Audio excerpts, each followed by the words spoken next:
WhatsApp ba yung adlaw na napugod diri karon? Lako na pud misa kong tito kay nami adtuon. Ug basta kami magkay pirti yung lingawa. Kay kung dili mi katugon mo kalit man mi kanta.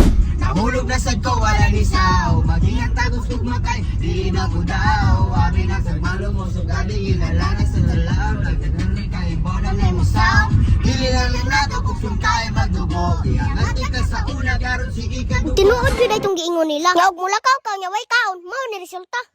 Dili ko kadili. Basta ikaw. Basta ikaw. Basta ikaw. Ako karon, gwapo gihapon. Comment mga chicks kay akong pangpilion. Basta gwapo, dili sayon. Mga hilo na lang mo sa akong paborito. Dire na lang takuto ba ne? Diri na lang gid kutob kay basig magapagaw na ta. Lisod na. Wa biyay mo lambing sa tuwa.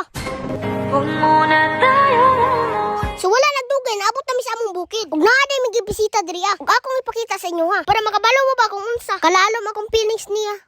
So karon namong giadto diri, baboy ni Tito. Kay katong niagi nangadto mi diri ang baboy ni tatay nang anak. Ug mao rin ning baboya. Tanawan ninyo guys, ang baktin dako-dako na. Kay kusog mo gud mututoy ba? Kaluyan pud ba? Malingaw po biya kog tan-awan ni nila. Ug mao ni ka Tito diri ah. Gahapon pag anak pero perte nang daguan. Kalas jud ni pids mga baboya ba? Ug mao ni pispa ni Tito diri ah. Pero ting lubuga kay ulan magud gabi ba? Na may kanilangoy-langoyan ba? Kay murag swimming pool kadak ah. Magbayas-bayas ako diri ah kay para makabalo ko kung unsa kalalom akong tagakan ba. Ug naapod akong nanay diri ah, perting ko gihana. Kay iyang nabuak nga kakao, isa ka baldi na. Kwarta-kwarta na pud si nanay ni ba.